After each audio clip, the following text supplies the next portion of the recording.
Coming up on this episode of the Village Idiom. Pinching. Oh, almost. Oh, I almost did it. The classic viral video. I almost did it. Pitching tents. That's right. Wow. Village Idiom. Hello and welcome to the Village Idiom. We are a podcast. Every week we choose a popular saying, take an admittedly shallow, hopefully comedic, once in a while interesting, if we're really lucky, educational, dive into its meaning, its usage, its origins, but otherwise we're going to just use it and abuse it to hang our otherwise directionless conversation on. My name is still Jurassic Mark. And I am still skinny. You sure are. Feeling it. So good. I was just noticing in the for the YouTube folks, my hair is just a disaster, eh? What are you talking about? I don't know. It just seems I was like... going to say, good hair day. Oh, it's like very Kramer-esque today. Like, it just, I don't know. It's like balding Kramer something. That's funny. I don't know. You should grow it out and straight up. So I should, actually just that's own the Kramer thing. Get Kramer shirts. Start saying giddy up. Well, it's been good. It has been good. This has been, it felt like a long week. I had a trip in between. Maybe that's why. Where'd you go? Flew out to the tropical isle of Toronto. Oh, it does have an island right outside. What? Yeah. It's on the Great Lake? I don't know. Is it a Great Lake? So there's Toronto. I remember having dinner in the CN Tower. It's a good lake. I don't know about great. Of all the lakes, it's not bad. I saw the CN Tower, drove under it. And is there a way to drive under it? Well, not like underground under it, but I mean, I had to look up to see it. Okay, so yes. And then enjoying dinner, I look out, it's like, there's an airport and an island in the river, lake, whatever that is. I mean, it has to be Lake Ontario. There is an island. We were talking about it while we were there, but I didn't know airport. Yeah, you could like land a plane. No, I'm not talking a 747 or nothing, but... Wait, is that Lake Ontario or Lake Michigan? I don't know. Does it matter? No. It's not beautiful BC, so we don't care. That's right. Anyways. Yeah, there is an island, though. I don't know what it is. I don't know if it's... Can you live on that island? Somebody can, because there's residents... I think you could live on any island, can't you? I guess you could. I mean, you could just practically throw up a tent. Yeah. Live on any island. Pinching. Oh, almost. Oh, I almost did it. The classic viral video. I almost did it. Pitching tents. That's right. Wow.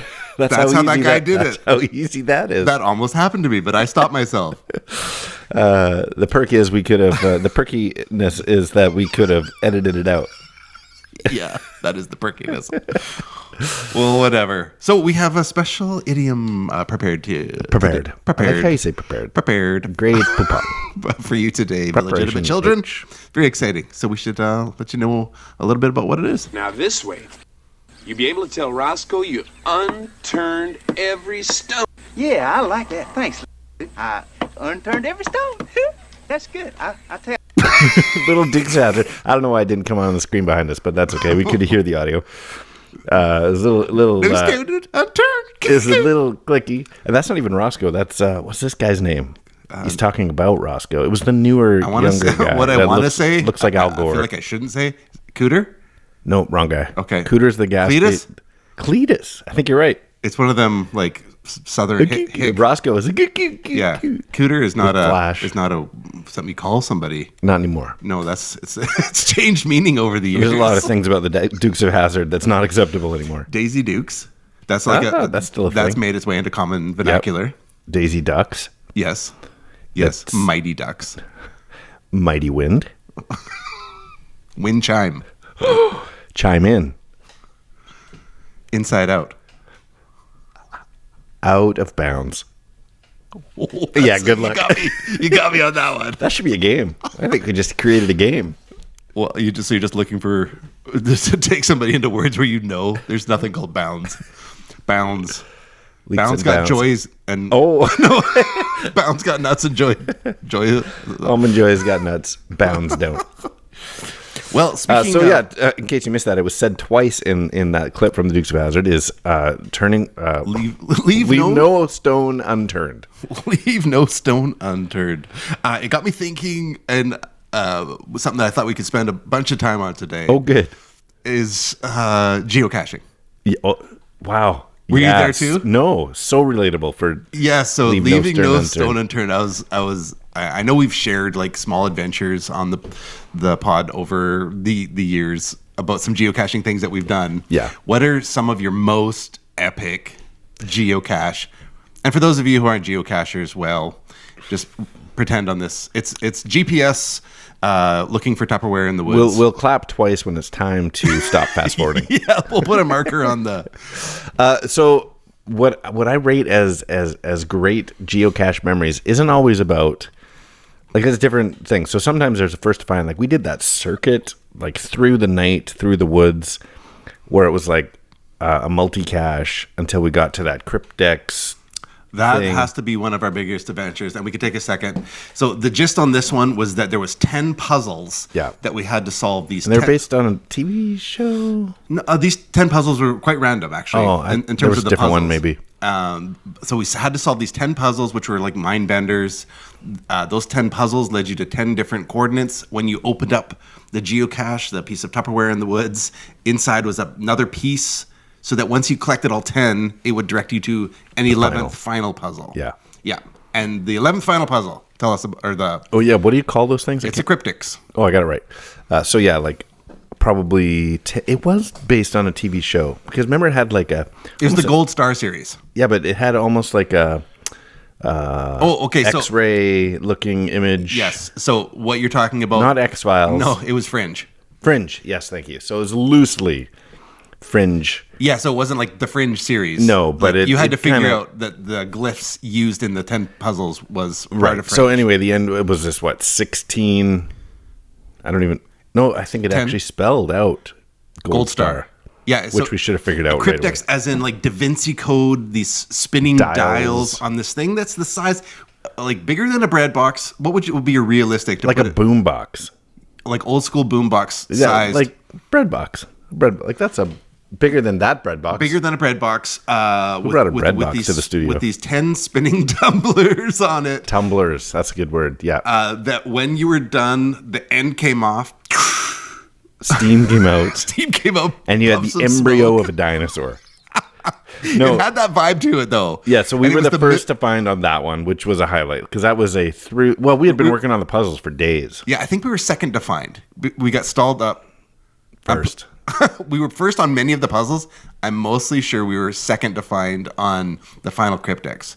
Well, I want to go on record. You think we're the first? I think we're the first. That would be amazing.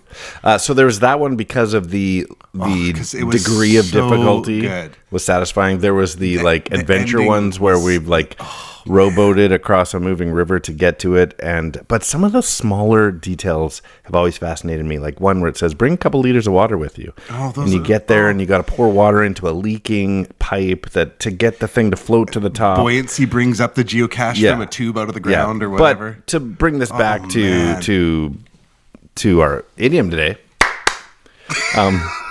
Leave no stone unturned. Sometimes you get to a location and you're like, oh man, this is going to be a hunt. Have you ever gone to one where, speaking of stone unturned, where it's literally turn over the rock and there's just, a beachfront of thousands of rocks. And you're like, over and it's a nest of snakes. Yeah, exactly. So, yeah, but it's not like it's a uncommon kind of geocache, but they sell fake rocks. Right. And so it could be that it's actually, you have to turn over every stone to find it. Totally. You turn over one and it's got like a false bottom on it and you dismantle it, pull out the I've got a geocache. false bottom, actually. False bottom girls. Yeah. I guess that's actually a thing now. False bottom girls? Well, that you can have like a bum injection or something. Oh, yeah, that's true. You could have a false bottom. Yeah. So it's not just for like secret chest, like the very, smuggling drugs into a country, false bottom. Well, you could have a secret chest as well. Speaking of surgeries. I guess you could have a secret chest and a false bottom. And a false bottom. Wow. That's some treasure booty. Pirates gold going on. A lot of there. plastics. So anyways, yeah, so that's when Leave No Stone Unturned, my mind was like, some of the most epic adventures we've had. I have definitely come to Final Destination geocache moment where I believe I have truly turned over every stone and still not found it. Mm-hmm. Where you look at the notes and somebody's found it an hour before you. And you're like, what? Those ones that are... frustrating. Yeah, it's completely maddening. Quick find. I know it's me. Quick find. I'm like, yeah, exactly. They leave in the log notes. You're like, stupid. Yeah. Yeah. Anyway. Yeah, so those. When's the last time you've been geocaching? So I hit that point where locally I had tapped out everything within like 15, 20 minutes. Right. And so to go get one, like... Is that still the case, or do you think there's some new ones? No, there's definitely new ones. That you have not. I have not got it. So, but I always, 100% of the time when I'm traveling. Vacation. It's funny you say that. 100%. When I was in Toronto this week, I'm like, oh, I'm going to grab a geocache. Yes. Even though I've geocached in Toronto before, I'm like, I'll for sure do that. I didn't because We've geocached in I didn't Toronto, know my for schedule sure. was going to be so packed. Okay, here's something interesting, unrelated, but it is related to my Toronto trip. So I have a coworker in Toronto, and I've got this packed 3-4 day conferencey thing I'm at. And he's like, well, what are you doing Tuesday evening? And I said, I could probably make something work. I did want to meet with him anyway. He goes, I got Raptors tickets. And I'm like, yep. I have Rapture tickets. We'll make Praise that. the Lord. Did I say Rapture? I don't know.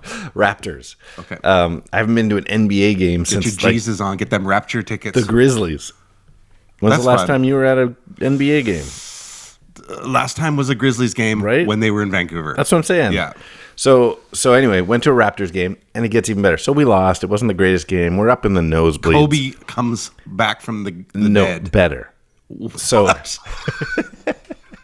after the first quarter or some break they're in, this female rapper comes onto the court. Okay. It's not halftime. Mary and J. they're like, Blige. please welcome Moni Love. And I'm like, what? And I'm looking around. Nobody cares. I'm like, I'm clearly the only one that listened to rap in the 80s in this room. I have no idea what Moni Love is. So then Yo-Yo comes out. So then they disappear. It's very brief. 2 female rappers from the 80s. Salt and Pepper. Halftime comes, and they welcome them back out along with Montel Jordan. Montel Jordan. Yeah, so Montel Jordan, Yo-Yo, and Moni Love break it down at halftime, saying, this is how we do it. Did anyone know what was It was happening? very poorly watched, other than the 10 Raptors cheerleaders that are 4 feet in front of them, just like jamming out. But I'm like, that was cool. I just saw Montel Jordan, 6'8" he Do you stood. think there's going to be Rapture cheerleaders? Rapture? Yeah. There would have to be. You think? There's just going to be some Let's go. Christians up there, dance party? Yeah, sure. Sure. Why not? Choreographed. No, from the top. 1, 2, 3. So it's these, Anyway, that has nothing to do with today's idiom. It's just these things of leaving no stone unturned. Well, I guess you would have to tip over a gravestone to find some of those people, because that is from an era gone by. to find what? Moni Love or whatever. Oh, I see. I thought you were talking about Kobe. I'm like, yeah, you'd have to turn over a stone. No. I'm like, are you making that No, kind I of can't joke believe right you now? would bring up a Kobe thing like that. Wow, that's terrible. I got 3 options of where this idiom might come from. I'm anxious to hear. Here they are. We'll play a little game. Okay. Or do you already know? No. Yes. I don't believe you anymore. No. So yes, I have something. You have an idea, but you didn't go investigating. No, but I came across something, so my eyes can't unsee what I saw. But I wrote it down, and I can't remember, so I'm not going to look at it. Okay, here's the 3 choices. Does this come from crustacean hunters? Crustacean hunters, like the mantis shrimp. Okay. Crustacean hunters. Does it come from snake removal? Or does it come from a Greek fable? Okay, it's starting to come back to me now. There you go. I'm going to go with Greek fable. Yeah, I take option I C. figured if you've seen it, one of these is going to trigger. Okay, yeah, and of those choices as well. Yeah. See, I went with crustacean hunters like In when you- Thailand, crustacean hunters in Thailand, What? because if you add a place, it makes it more authentic as a possible origin Oh, story. I thought you were trying to make an acronym. Crustacean hunters in Thailand. Chit? No, that was not what I was doing. I was just adding a location. Oh, because that's the one you fall for. Yes, I always fall for In the location. 500 BC. Exactly. So I'm going to go with fable. I'll take fable for $500, Alex. I thought if I did snake removal, because you even said a few minutes ago, you turn over and you find a nest of snakes, and That happened in Kelowna. snakes tend to hide under. What? That actually happened? Me and Ryan. You found a nest of snakes. It was a group of yes. No way. I didn't see like shells and everything, but yes. That's funny. It was a group. Yeah. Was it a nest? Well, it was a group It was of a cluster. It was a ball of snakes. Were they balled up like that? See? I threw it. I don't know, but if I threw it in there. Well, you saw it. Well, no. Oh. When I think of a snake ball, I'm like thinking, Was it a pit? Was it a snake pit? no. It was under a rock. We moved the rock aside, and then there were snakes. I'm gonna tell one more story. Okay. My friend, I still choose C. It's a fable. Okay, continue. Yeah, okay. I have a friend named Todd who grew up with 2 older evil brothers. They're nice guys now. But he has this story where they found there was this snake pit. Like, it was, I don't know, he said it was like 5 or 6 feet deep. And in that pit, there's holes all along the walls on the inside. And they would throw stones, like heavy rock, into the thing, and the vibration would cause snakes to come out of all these holes. And so the bottom would just look like a writhing I think there's a snake pool. copulation thing that snake balls are. That doesn't mean it that way, but snake, a ball of snakes. Yeah. As opposed to snake balls. So his older brothers tossed him in. No. And then stomped around to create the vibration. And he was buried. And he's still afraid of snakes, obviously. But he was buried, like he could feel the weight of the snakes on top of him. This sounds like a terrible episode of Fear Factor. Right? That is awful. Yeah. His brothers So, are evil. Real life experience. And local, like on the island, they found this snake pit that they were able to do that. This is weird. That's a weird story. Yeah. Anyways, snake pit, stone unturned. They threw a stone in there to cause it to Stone unturned. Let's see where this idiom actually comes from. You want to? Should we get into it? Let's do it. All right. Said some words, where'd they go? Where'd they go? No one can know. I turned around and looked behind. Those words came from another mind. Origins.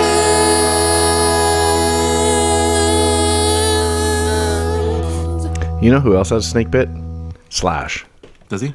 He had, like the mosh pit at the front of his shows would be the snake pit. Anyway, thought you'd find that interesting.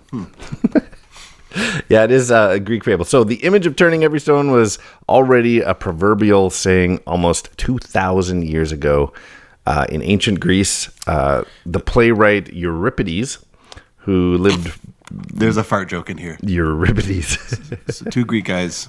What do you do with these? They're sitting there, and it's like, you smell that? That was you? I farted. So it's Euripides? Euripides. We're not there yet, but there's a joke there. There's somewhere. material. Euripides. So around 45, 406 BC, somewhere in there, used it in, I'm not going to pronounce any of this stuff, but Heraclidae, children of Heracles, around 430 BC. This is the translation. Should not I, who am hated by these children and aware of their inherited hatred of me, have left no stone unturned in machinations to kill or exile them. So yeah, that was 400 BC or earlier. This is the origin. Yeah. Okay, so that's funny because the thing that I came across has nothing to do with that outside of the word Greek. Okay, it might be coming still then. Oh, okay. So the Greek text, which is, again, for anybody who's Greek, this is going to be terrible, but pantakenesai petron, which literally translates to have turned every stone, according to the American author John Bartlett, who lived in the early 1800s through to the 1900s, in familiar quotations being an attempt to trace their source. So this is what he's got sorry, I lost my place here. Bartlett mentions a story supposed to have taken in 479 BC when the second invasion of Greece by the Persians in the reign of Xerxes. Am I getting closer? Okay. Xerxes? Nope. But continue. Still not what you Nope. had? Oh, interesting. So that was brought to an end. So according to a rumor, Xerxes' general, Mardonius, who was killed in the Battle of Plataea, had hidden a treasure under his tent or close to it. Now we're getting to where my story picks up. Okay, a certain Polycrates of Athens or Thebes, trusting his rumor, bought the site. Polycrates? Polycrates. Polycrates? That's how Bill and Ted would say it. Okay. Bought the site, started digging for the treasure, found nothing, and so he asked a Delphic oracle how he could find it, and received the reply, again, Greek, panta lithon kanai, literally means turn every stone, and then the treasure was found. So the Oracle of Delphi is what I came across. Yeah. Okay, Delphic oracle of Delphi. Yes. Oracle of Delphi. So that's it? You just found those 2 words? Something came up, Oracle of Delphi. Yep. Okay. Yep, it was advising them on a treasure that was kept in some tent or something. It was Leave No Stone Unturned. Yeah, so that was it. That was the story. So the earliest known instance of to leave no stone unturned in print is from How's this for a title? This is the title, not the first chapter. This is the title. A manifest detection of the most vile and detestable use of dice play and other practices like the same. A mirror very necessary for all young gentlemen and others suddenly enabled by worldly abudus to look in, newly set forth for their behoof. That's the title. And in there is the first time that it's in print where it says that he will refuse no labor nor leave no stone unturned to pick up a penny underneath. In that title, there was one word, abudus, A-B-U with a line over it, D-A-C-E. It was the only word that I couldn't figure out because it's all written in weird old English. So I looked it up. I'm like, definition of this word. And the only thing that comes up is quoting the same line.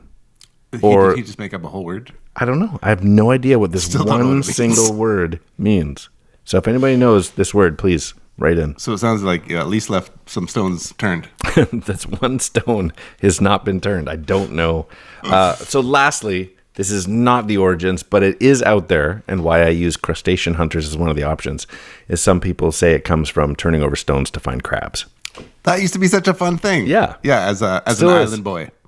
Was it's still fun. Still fun. Yeah, you flip them over, find those real, like, those little guys. Yeah, did you ever find eels, like little mini eels? I did bouncing not. around? That would be the last time I flipped a rock. Oh, we found them all the time, like White Rock Beach. And that's I grew up on the islands, man, like a Barbadian, and it was just these mini crabs. If I flipped over something and there was an eel or anything weird, that would have been the last time I ever would have done that. I already have enough problems with the water. Yeah. All right. Well, we found eels. Sometimes they're jellyfish, not under rocks, though. Yeah. I did hear that. Are we prepped to go into some riddlings? Okay. Yeah, I did hear this little phrase that women are like stones. Okay. You should skip the flat ones. Just kidding. And what about the turning over every stone? We should get into some riddlings before we get canceled again. What do you call a woman doing somersaults down a hill? Let's not. I don't know, Jack and Jill. Two women doing somersaults down a hill, based on the information you just gave me. I don't know. Rolling Stones. Oh. That's innocent enough. That's nice. It's just because you said women are like stones. All right. Well, that's not what I said. Riddle-Link is a game we like to play. It takes two-part trivia-based question, requires a two-part overlapping answer, overlapping by sound, syllable, word, or words. So I'll give you a little example. Last week, our idiom was keep it under your hat, and we left you with this one. You may be asked to keep a secret here, but bury this to let bygones be bygones. So one more time. You may be asked to keep a secret here, but bury this to let bygones be bygones. You got that one? So the idiom is keep it what? Don't know. Under your hat. That's the idiom. I'm drawing a huge What do you blank. bury to make Bodies. an end? What? Hatchet. You bury the hatchet. Oh. So the correct answer is under your hatchet. It's not under your hat. It's not hatchet. It's under your hatchet. That's kind of how you play Riddle-Link. Ish. I could not figure that out for some reason. Total mental block. I have a mistake here, and Something you can correct? Well, I've got two prepared. okay, I got two prepared. I'll figure it out. Okay, so I'll start in my first one. This might be, we'll see where this goes. Okay. Excuse me. GPS search for hidden Tupperware as this Pokemon trainer. Wait, what? I know. GPS search for hidden Tupperware as this Pokemon trainer. There are some nerds out there that are going That's to eat. got to be Geocache Wednesday. No. But Geocachebury. no. So the Pokemon trainer in question is Ash Ketchum. Geocache Ketchum. Yes. No, I've never heard of that. Oh, okay. Yeah. This is out of your breadth of knowledge. Yeah, Pokemon is limited resources there. Ash Ketchum. That makes sense. That's a good name. Yeah. Okay, I'll give you one. Okay. What's crazier than crazy about this Persian ruler? What's crazier than crazy about this Persian ruler? So it says, I'm going with Xerxes as the Xerx. Berserxes? That's it. That's so funny. Not bad. Can you see him just getting enraged? It's like he's going nuts. He's going berserksies. He's like, that's his Don't make me go berserksies. that's his WWE name. I'll see you at the gardens. Xerxes. Xerxes breaks a chair over. The Hulk. Okay. Xerxes was the ruler in like 300. Was that Xerxes? That's Xerxes. Okay. Yeah. Of course, that was embellished. It didn't really happen like that. I don't No, think. well, that does look like That had oracles. WWE. That had oracles. That had those three ladies. They were an oracle. I can't remember. Anyways. Okay, the not second even sure one. I This saw one it. might be too hard, but we'll see. Using coordinates to find a lock and lock on the first day of Lent. No way. Yes. No way. Yes. Just say it again. Okay. Using coordinates to find a lock and lock on the first day of Lent. That is incredible. That's going to be Geocache Wednesday. You actually have that written down? Yeah. No way. Yeah, it's so weird. Because I said it for no reason at all. Yes. I just knew it was Geocache. That's why I thought it might be too hard for you. That's awesome. You should know the answers before I've asked the questions. That's how good You were I the am. Oracle I was of speaking Delphi. to an Oracle. Okay, I got one more, but why don't you tell everybody how they can play along? Village Idiom children, we would love to hear from you on Instagram at the.village.idiom or email us at thevillageidiompodcast@gmail.com, or whether it's the Facebook, the YouTubes, or the X at 3 Minutes Gone. This is one I actually was worried you might have come up with, because I think we've referenced it before. But anyway, here it is. Don't miss any rock in your search for this DJ Snake and Lil Jon song. Don't miss any rock in your Okay. search for this DJ Snake and Lil Jon song. Yes, and that is 3 Minutes Gone. Yes. 5 and dime. Okay. Well, that was good. was. Fast and Furious, Village Idiom children, get back to whatever you're doing. Stop Right. slacking off. That's right. Don't just pause your day and just jump in on the podcast. You get and back to work. Do that turn as your over soul thing. every stone All the in stones. your day. All the stones. All the stones. I'm Skinny. I'm Jurassic Mark. And these are the Village Idioms.